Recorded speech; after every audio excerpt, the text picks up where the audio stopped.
Rock Solid Radio wants to thank Maxwell Construction, who has been our sponsor since the very beginning. For over 30 years, Maxwell has delivered the highest quality projects by holding to their core values of customer satisfaction, positive attitude, respect, and excellence. So if you have any kind of commercial construction need, give Maxwell Construction a call today at 812-537-2200.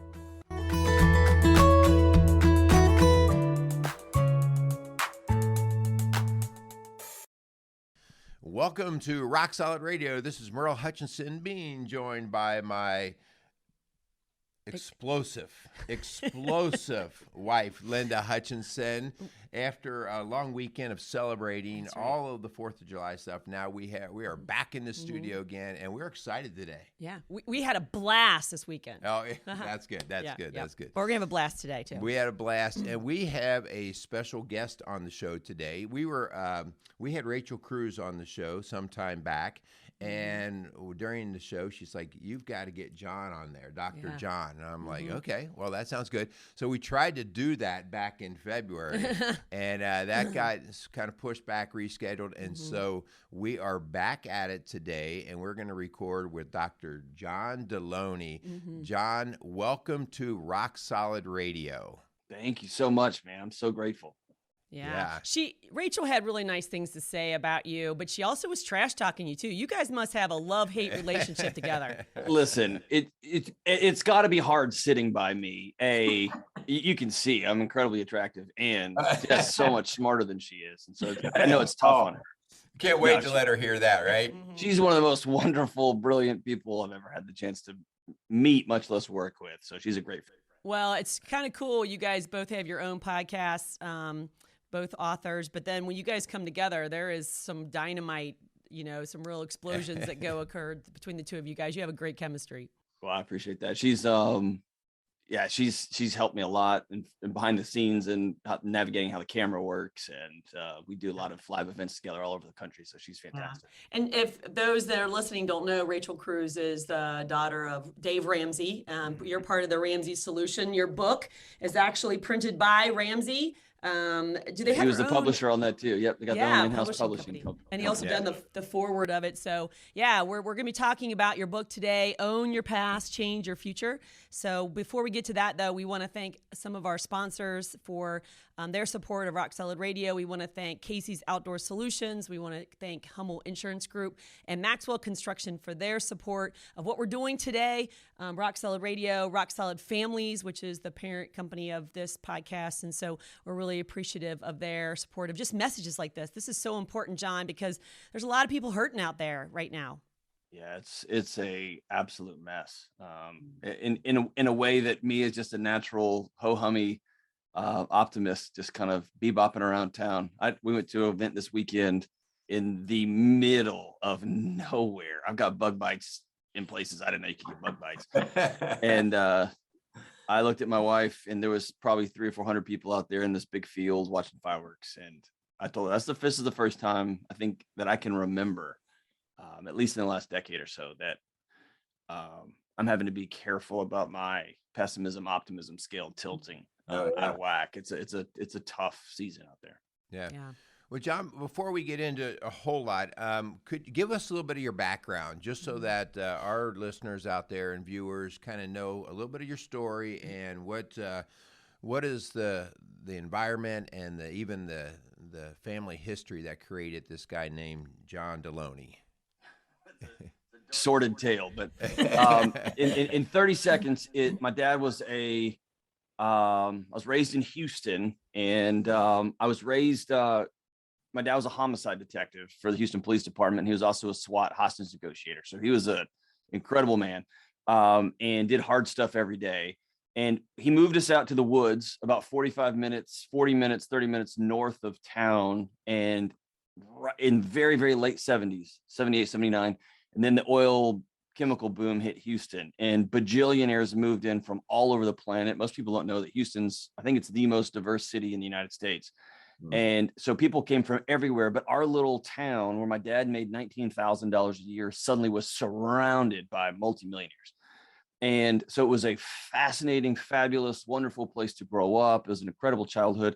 And at the same time, I got to learn a bunch of languages. And what I mean by that is I learned how wealthy people look at the world. And I also grew up in a home where I watched my dad secretly weep because we didn't have enough money for groceries, right? And so there was this toggle back and forth. And then my mom was not allowed to go to college. She grew up in a system that said Christian women have one place, and that's to stay at home, and you need to be quiet about it. And at 42, she took her first community college class. And then at 43, she took another one. And my dad had been like, hey, please, like the world needs you. And it's like, well, And so I was a freshman in high school, I think it was. And ultimately at 57, she graduated with her PhD. She'd worked at Enron for a while. Wow. And now she's in her 70s, and she's still a college professor, and she travels all over, teaches at Oxford, teaches all over the world.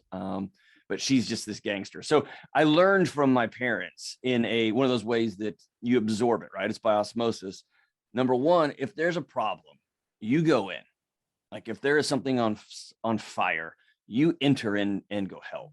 And the second thing is there's ages isn't real. Limitations are very real, and they're very overcomable.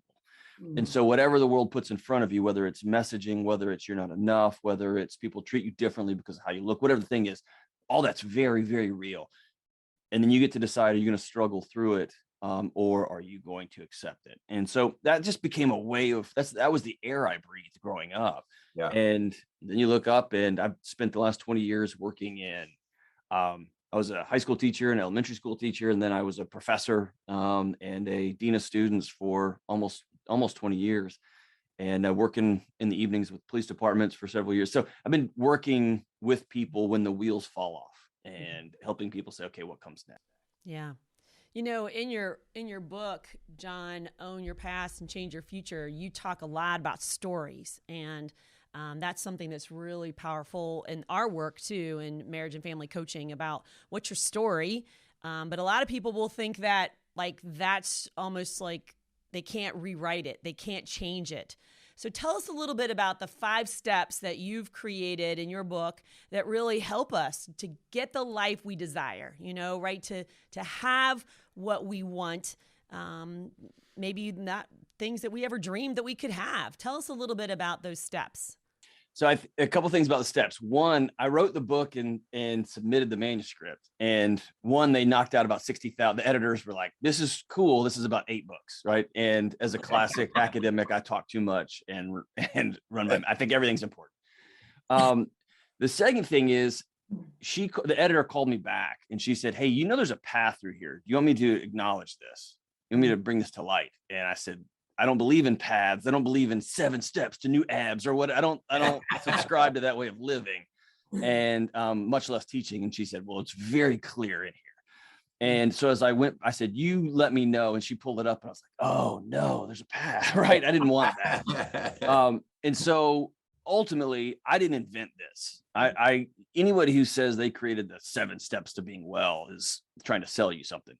Right. And really, these are 5 principles that you can put in your back pocket, or really, for me, tattoo them across your chest and say, life is going to continue to hand you things. The moment you think everything's great, your air conditioner is going to fail, and your roof is going to leak, and your mom's going to call and say she's got cancer, right? So life is a continual spin cycle. What we have bought into as a culture is there's a there. If I can just get enough money, if I can just get the right certificate on my wall, just get the right pat on the back, then I'll quote unquote be okay. And that's just not how it works. And so really these 5 principles they're as ancient as time, and they're woven through scripture. They're woven through all the great wisdom literature, right? They're woven through my counseling training, right? Ultimately, it rises up. Number 1, you have to own your story. And talking about I think we get stuck trying to rewrite things that have happened to us. And where healing begins is there's a period at the end of that sentence. You were abused. Your dad left. These things happened to you, period, with a full stop. You grew up in a community that treated you less than because of the color of your skin. That happened, right? And you have to put a period at the end of that sentence. And most of us spend our entire lives, all of our energy, all of our efforts, trying to go back and rewrite stories that can't be rewritten, instead of focusing on the only thing we can write is what comes next, right? Mm-hmm. And so I think number one is you got to own the stories you were born into, the stories you were told, the stories of the things that you did, and all of those things become the stories that you tell yourself. A real easy pass through that is some of us grew up in a house where God was not real. That's like not a thing, right? It's a cute fairy tale and that's fine. Some of us grew up in a house where God is your number one cheerleader. He's your best friend. He is rooting for you, and he wants you to get a good parking spot, and he wants you to get a good APR on your mortgage. God is your number one. And then some of us grew up in a house where God is watching you.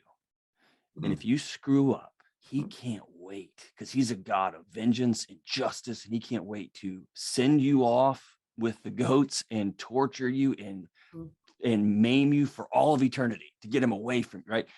Depending on what story you were born into about this deity that's watching you or isn't, has a profound effect on the way ultimately you talk to yourself and the way you interact with other people and the things that you think you can do and the things you think you can't do. And so you fast forward 30 years and your boss calls you in and says, hey, I know you haven't trained for this particular job, but we want to make you the vice president and move you into this role. Your first thought could be, I can do anything. I can do all things through. Your first thought may be, I can't. I don't want to screw this up. Everybody's watching. Or if your other thought may be, it doesn't matter, right? And all of that is based in a story that you were born into so long ago, and that your people, your teachers and your parents or your coaches, whoever reinforced the stories. And the part that was the light bulb moment for me several years ago was all of these stories have a biochemical consequence. Your body's always spinning up cortisol and adrenaline and neuromodulator, all the stuff that's always happening. We could be nerds for a while if you wanted to, but that tends to people's eyes gloss over. All of it has a consequence. And so we've moralized some of these things and we've characterized some of these things. Ultimately, I've got to sit down and say, I got to own these stories. These things happen to me. And then I've got to acknowledge reality. And most of us didn't mean to open our eyes and suddenly we're 50 pounds heavier than we intended to be, or we are in a marriage that's abusive and we haven't said anything, or we're a dad and we are better at work than we are with our kids. And so suddenly 10 years later, we work 110 hours a week and our kids have no idea who we are. Or that we go home and just drop down on the couch and watch Netflix. So you've got to acknowledge reality. This is kind of like how my friend Dave Ramsey, he says, you can't get out of debt until you sit down on the yellow pad and write down, how much do I owe everybody? Right. You got to take inventory of that. Right. And that's what owning your reality. Yeah. And that's a lot of times, I'm sorry. Go ahead. No, that's a lot of times where we come in, is that people are coming in with these stories that either somebody's told them, like you said, or they believe for themselves, or they were born into. And then they're like, now what? Now what do we do? And so part of that is for us to help them put up a mirror and say, acknowledging reality, like, where are you and where do you want to go? And sometimes they don't want to really hear. We're not telling them what they want to hear. We're telling them what they need to hear. And sometimes they don't like that very much. Well, and I think as a culture, that's where we are. I think we get stuck between 1 and 2, right? We know that we don't feel good. We know that our knees hurt and our back hurts and our neck hurts. And we know that I'm sharing a bed with somebody and I'm 2 inches apart from her or him, but they're 2,000 miles away from each other. Like, we know that inherently. We know that our middle schoolers are just middle schoolers. And then suddenly they are a little bit less present and a little bit more sassy and we just distance ourselves, right? We know all this stuff. Mm-hmm. We don't want to look in that mirror and say, this is my reality. And that leads to number 3 is, you'd have to ask yourself that terrifying, scary question. What are you going to do next? And that's where these things work in an infinity loop. I think that the literature is pretty clear. There is none, zero. And I know we live in I was working with a Navy SEAL this morning before this call. I get, I love those folks. I worked with cops for years. My dad's a cop. I love that community. But there's very much this sense of, where's the problem? And let's go crush it. Yeah. Before you get there, there is no long-term behavior change. There is no systemic transition done in isolation. So most people want to go lose 50 pounds. They want to go read some more books or get a new degree. Or they want to go fix their marriage. I tell people, before you do anything, you have to get a group of people to do life with you. And that might be a counselor, that might be a therapy group, that might be a group of coaches, that might be a group of friends who meet at your house on Monday nights. Men are by far the worst. And I think we've been socialized out of relationships completely. Mm-hmm. all that to say is you can't go on and do other things long term. You can white knuckle your way to 35 pounds of weight loss, and you can start emptying the dishwasher more. But long term, you're just going to roll back to where you were because your body craves that homeostasis, right? So you get a crew, and then 4 and 5 is just alternating between changing your thoughts and changing your actions over time. And that's really the crux of right when things are great, mom gets sick, and then bam, we are back to acknowledging the stories. I thought mom was going to live forever, owning reality. Now I've got to I got to call some friends and say, hey, my mom's sick. And then I got to go be about changing my life. John, in your book, you talk a lot about loneliness. You talk about those friendships and how to create friendships or get friendships. And I loved your story about you and your wife sitting and having friends over and asking me if they'll be your friends. And some of them were like, it was the worst. Can we pay you? I mean, dude, I didn't know what else to do. I just looked at the data and I knew I was leaving 20-year friendships, 30-year friendships. And I know my body will systematically fall apart on me if I don't have other people. Because you're moving to a new city, right? Yes, we moved to a new city. That's right. Yeah, we moved to a new city. We didn't know anybody. We knew a few people, but there was no rule book for how to be 30 or 40 years old and make new friends. And so it was like, I don't know how to do this. What was fantastic was how my wife makes fun of me about how incredibly aware and perceptive I am in some areas and how completely off the wall I miss things. And inviting a couple to my table and saying, hey, my wife and I have been talking and we really like y'all and we have an awkward conversation to have with you. I didn't realize will you marry me? Right. Exactly. That they were taking that invitation. And there was a grand exhale in the room when I Yeah. But you're so right. I mean, we live in a culture, and you talk a lot about this in your book about how we, and I can't find this place, but you're talking about how we have thousands of followers, but we don't have anybody help move our couch, And that's the reality of is like we think we're so connected, but we have never been more isolated and disconnected and lonely. And that I think comes from a lot of this is problems. new for human history. And I think it's important to back up for a second. This has never existed. This has never been, our bodies are simply not designed this way. To even the idea of people consuming this podcast right now with headphones in, up until 20 or 30 years ago, all the way to the beginning of human time, to have an in-depth conversation with other people or to have a ringside seat to that and not be in the same room with them is unheard of. It's never happened before. So we're asking our brains and bodies to do things they've never been asked to do. And then we wonder why everybody's anxious and everybody's depressed and everybody's got all these different diagnostics that are really just the alarm bells going off at a body being asked to do things it can't do. Yeah, John, we have seen that, in the parenting world, the last 2 generations, really, I'll say 20 or so years, we almost prided ourselves as parents that we could build a big enough house that everybody could be in their own room, everybody could have their own TV, everybody could do their own thing. And then, fast forward a few more years later, and now we have our own TVs that we carry with us at all times. I don't even have to be in my room. I can be anywhere. And so the isolation part, it really shows in the social skills or lack of with a lot of our younger kids.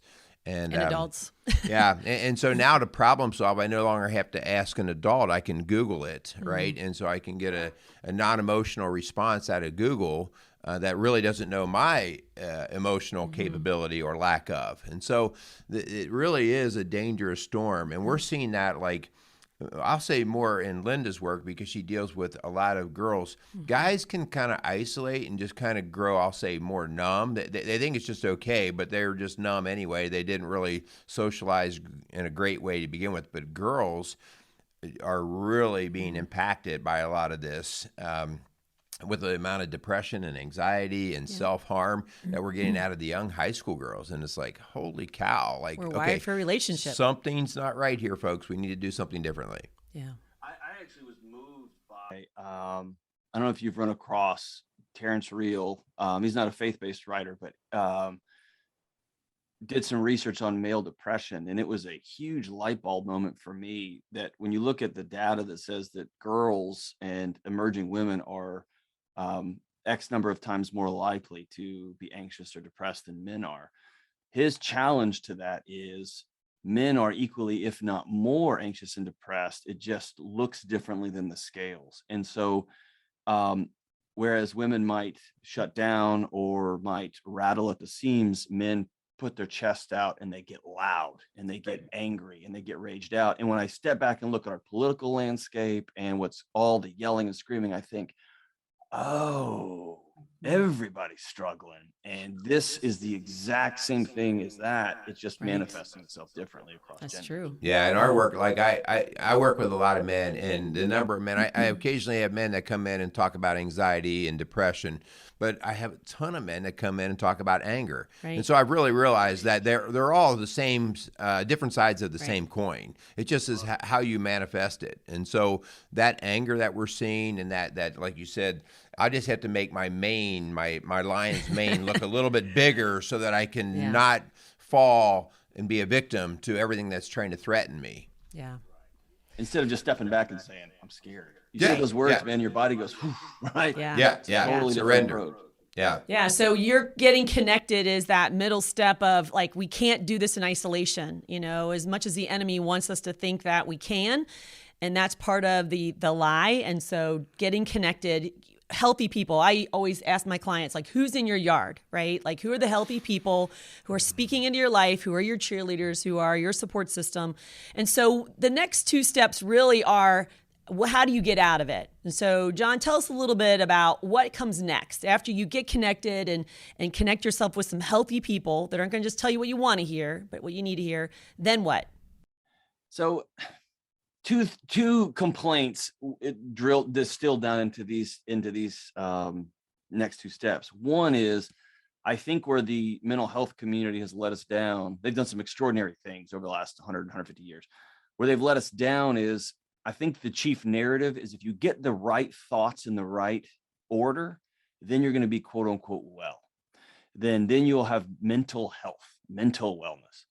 And I think that to some degree, thinking through and connecting the dots, I'm responding to my wife this way because my body's got has developed and honed in a defense mechanism against rejection since I was set. That's important to thread that across. Mm-hmm. But you can't be mentally healthy if you know all about anxiety and you mainline coffee all day and you don't sleep and you don't exercise and you don't move your body and you don't have intimate relationship. Like, you're asking your brain to duct tape over this entire thing here. And we've bifurcated it academically from, there's mental health over here and psychiatric help over here and surgery over here and heart disease over here. Man, it's all the same system. Yeah. And if you don't look at it that way, you tend to like, I'm just going to give you an appendectomy over here and cholesterol medicine over here, and I'll give you anxiety medicine over here. So all I have to say is, you have to be about changing your actions. I got to do things differently. I can't just think different things. I've got to change things in my life. And the other one is, I never knew this, and it's frustrating, and we could go back 100 years and figure out why, but I thought that my thoughts were me, number one, and that I was my thoughts. And I thought my feelings were the lighted path forward. I didn't know that I could change my thoughts. I didn't know that, we're all going to get those lightning bolts in our heads, right? We're all going to get those unpleasant things that pop in there. I didn't realize that I could, both in the short term and in the long term, not think about those things. And it came out of the working with traumatized children and seeing things as a parent and learning over time. I don't have to picture my child in some sort of distress 24/7, 365. I can also choose to think of them laughing and remember them on the big wheel being silly or catching that little bitty fish that they thought was so big. I can over time choose which of those I think on. And so it goes back to Seligman's work. But if you ask me the most important finding in psychology over the last 100 years, I would tell you the idea that optimism is a learned behavior, which ultimately means optimism, looking for beauty and looking for joy despite the calamities, is a choice. I get to decide that. And so it's like transform the renewing of your mind I thought that was a snap your fingers one-time moment. No, dude, it's a practice to continually change my thoughts in real time. What that looks like, my wife and I have a hard conversation at night about cleanliness and you're not helping out around the house and this and that. And the next morning I walk in the door and her shoes are right by the door. And I think we just talked about this. At that moment, I have a choice. Mm-hmm. I can decide to go down the rabbit hole, which, by the way, has a whole cascade of biochemical responses here that's going to set my body up to fight or to run, which are the two things we're seeing in marriages. Yeah, y'all know that. We're going to fight each other, or I'm just going to disappear in this marriage. I can decide to think, she did that on purpose. We just had this talk and she's trying to send a message to me. Oh, she doesn't think I do enough. And now I'm into my childhood stories about how I'm not good enough. And that, or I can think this, whew, those shoes are there. We just talked about this. She must have had a crazy day with those kids. I'm going to go do the dishes right now. And then I'm going to ask her, what can I do? I'm going to take bedtime. I got bedtime tonight too. And I'm going to ask her, is there anything else she needs tonight? I get to pick one of those avenues, and one of them is going to lead me to stroke and heart attack and divorce and anger and rage. And one of those is going to completely change my physiology. It's going to completely change my marriage. And I get to pick one of those tracks. Right? Yeah. And it's a conscious, I'm going to think about these things, not those. Right. Yeah. The thing that you're bringing up there is something that we deal with all the time in marriages, and the idea of what is your assumption on their intentions. Yeah. And so our news is all about very cynical intentions. Oh, well, they intended to hurt us. Yeah. And so when I'm in this situation with my wife, every time she does even a little thing that I don't like, I'm assuming negative intention. She tried to hurt me. She tried to disrupt me. And so we're talking all the time, like when we first work with a couple, the idea of, okay, let's just boil it down. Is this a person of good intentions, or are they just an evil, nasty person? Well, they're good intentions. Okay, then we got to start thinking that way. Right. We have to start talking that way. Right. That the shoes left out, it was not like, ha, ha, ha, ha, this will really piss them off. So that idea is just, but that comes from the culture. And I love what you're talking about there. Like, this is a self-talk. Mm-hmm. I am in charge of my self-talk. I'm the one owning this. And, when we allow our kids to have negative self-talk patterns, when we allow ourselves to have those, listen, we can arrest those. And so we have a thing here, like when our kids are running around the house belly aching about things, it's like, stop it right now. You own it. And what are you going to do to make it better? Yeah. What are you going to do? Because we're not going to look for external fixes. Mm-hmm. That's where, we go to the doctor to get the anxiety medicine. We go to all these other things to fix us. And it's like, no, what are you going to do? And let's move forward. But your words. Some of these things are just not hard. Some of them are disengaging for a minute, or going for a walk, or getting in a room where you can look foolish for a second, and just moving your body for a second. Some of it's lifting weights, and some of it's yoga, and some of it's calling a friend and saying, I'm not okay. Right. We've just taken all of those practices out of our lives and just said, hit the gas, go as fast as you can, and change the oil when the engine melts together. And it's just a bizarre way to live when you actually step out of the matrix and look at it. It's just a weird way to. But John, as you said in your last two steps, they've got to coincide. Your words and your actions have to match. And that's really where that peace comes from. Because if you're saying one thing and you're doing another, especially whether it's to your kids or to your friends or trying to fool your family or your workplace, like that's where the anxiety and the depression comes from. Because like you're not in sync with your body and your mind. And so they've got to come together. And mind, body, and spirit, as you said, have got to all work together for there to be that peace and to find that joy. And that's what we try to help folks do, because we know that you just can't have one without the other. It's been a process. So somebody asked me about 6 months ago, like, why are you writing this? And it kind of just came out in this way. We've got a narrative that says, culturally, we got two. One is you are your feelings. Whatever you feel is quote unquote your truth, which is just that statement in and of itself is nuts. You are your truth. You get to make it up as you go. And it's the world's job to respond to your path. And by the way, your feelings are so important because you will always be the worst thing that ever happened to you. You'll always be a survivor of X. You will always be the worst thing you ever said, the worst thing you ever did. that's all you'll ever be. And so you have to have some external entity come rescue you, because you in of yourself are dysfunctional. You're broken. The other side of the pendulum, we hit it too far as a culture, and it's feelings are for cowards and weak and broken people. Shut your mouth and crush it. Hit the gas and go and go. And when you think you can't go anymore, you can do 20% more. And right, just go. That's that Navy SEAL you were talking about. That's exactly right. That's right. And so in the middle here is what I'm calling the new third way, which is you have to acknowledge your feelings. They are real and they are signals, and they're your body trying to tell you something. And you got to understand that your signals lie, that your feelings don't tell you the truth all the time. This morning, I did not want to work out. I didn't feel like it, but I knew that if I don't, by this evening, I'm not going to be as present of a husband and a dad. I'm not going to be as sharp on the radio this afternoon. So I'm going to go do these things. The other side of it is, I also knew I have a program I'm working through right now with weights. I also know I've been on the road. I've been traveling. I'm exhausted.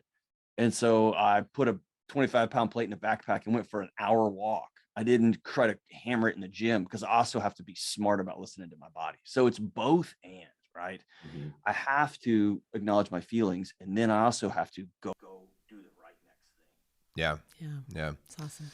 Great stuff. So you had a statement in your book that I'm kind of, this is I think something that I think is very real. It brings us back down to God's nature of how we're designed. And your comment was, we're trying to jam an electric car charger into the backside of the mule pulling our buggy, and it's not working.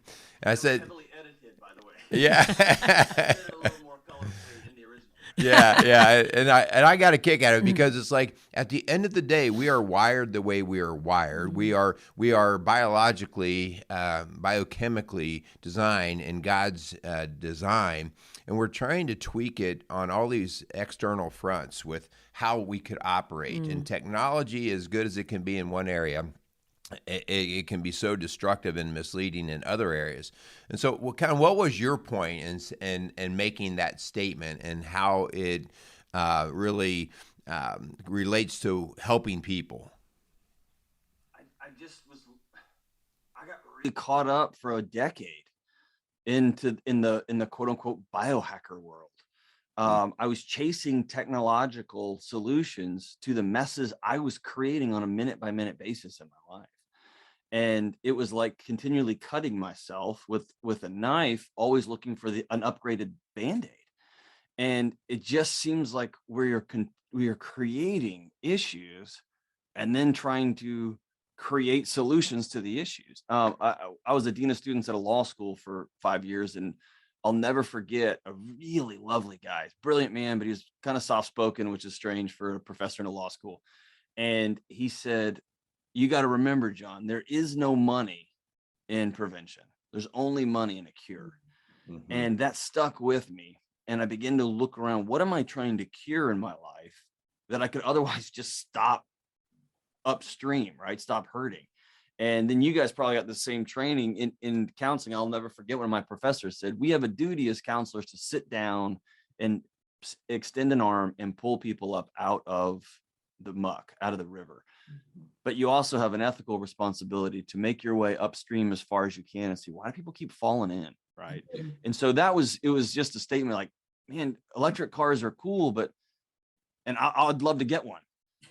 Do we have to drive 120? Like, why can we leave 10 minutes earlier? And if I can't leave 10 minutes earlier, I've created a life that my body cannot exist in. And I've created a fatherhood picture for my children that will destroy them. And I've created a wife and a marriage network that is electrified because it's too busy if I can't leave 10 minutes earlier.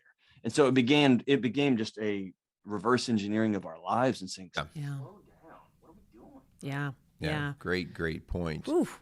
Yeah. Well, as we try to wrap up here, John, what is it that you would want to leave our audience? I mean, is there anything that we haven't covered that you would want to make sure moving forward our listeners hear, because there's so much good stuff, by the way, in this book. And we so appreciate you being on and sharing a little bit. But is there one last thought that you would want to make sure our listeners hear? I've been all over the country the past year and a half, 2 years, and the thing that resonates the most, or that I keep hearing over and over again, and this doesn't matter what your net worth is. This doesn't matter what your job is. I spoke for a group of people who run and own gas stations, and all the way to big, huge rooms full of business leaders and executives. And everybody I talk to is dealing with loneliness and this isolation. I'm by myself in this deal. And it's become important for me to back out of the loneliness conversation, not as a moral or character issue, but as a set of skills we don't have. Mm-hmm. And I want people to look at loneliness not as I'm a loser, nobody wants to hang out with me. I can't hang out with other people. They're annoying. They vote differently. That's the wrong way to look at it. I want to look at it as a set of skills. We've just lost in a generation or two the ability to be awkward, the ability to hear something that we disagree with and not run or not lob a grenade back. And so what I'm trying to do with myself, trying to do with the folks that are walking alongside me, is I want to practice doing life. I want to practice getting into community with people. And that means even when I'm tired, I'm going to call somebody and say, hey, you want to come over and bring some dinner over and grab a drink?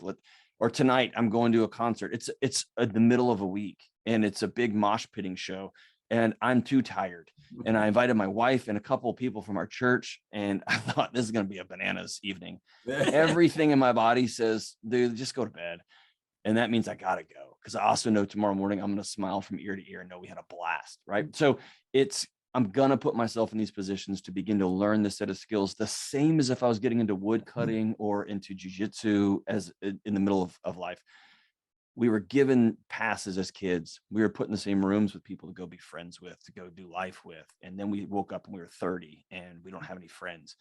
And so I have to know that if I don't have community, I'm going to die. I'm going to take people with me. And that's just the harsh truth. And so what am I going to do? I'm going to start learning some skills. I'm going to start putting myself in awkward positions around people who think and listen and do life differently than me.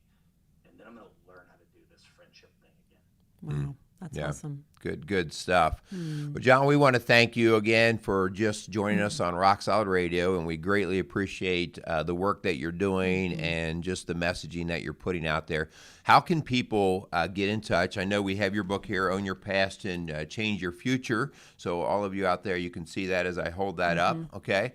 So, but how else can people hear you on a regular basis? I know you said you're on the radio. So how can they get in touch with you? You can follow me at John Delony on Instagram.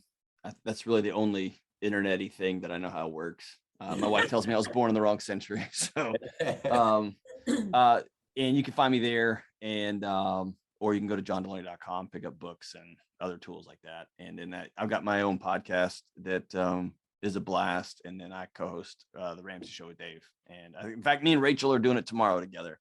And so we'll be hassling each other for a couple of 3 hours. Yeah. Good stuff. All right. Well, as we close things up, we want to thank all of the folks that sponsor us, Maxwell Construction, Casey's Outdoor Solutions, and Hummel Insurance. We also want to just thank all of our listeners. Guys, you know, if you want this kind of shows, if you want these kind of messages, if you want to learn, if you want to be challenged, then please listen to our show, but share our show. Give us those 5-star ratings and just help get these kind of messages out there and going. This is just a healthy message here today in terms of getting connected, kind of owning your past, owning your story, and let's do something to make it better. Let's change our life, and then moving forward, change the next generation for the positive. Yeah. John, thank you so much for being on Rock Solid Radio. It was such a pleasure to get to meet you, and we're so thankful for your work. So we will continue to pray for you, and we thank you for joining us. Thank you all so much. I'm grateful for your hospitality. Yeah. So thank you for listening to Rock Solid Radio, building a stronger community, one family at a time. Make it a great day. Building a stronger community, one family at a time. Make it a great day. Rock Solid Radio wants to thank Hummel Insurance Group for sponsoring today's show. Hummel Insurance Group now owns and operates 7 different offices located throughout the tri-state area. For over 50 years now, the Hummel Insurance Group has been assisting customers with insurance needs and questions. For all your insurance needs, contact Hummel Insurance Group at 812-537-1785.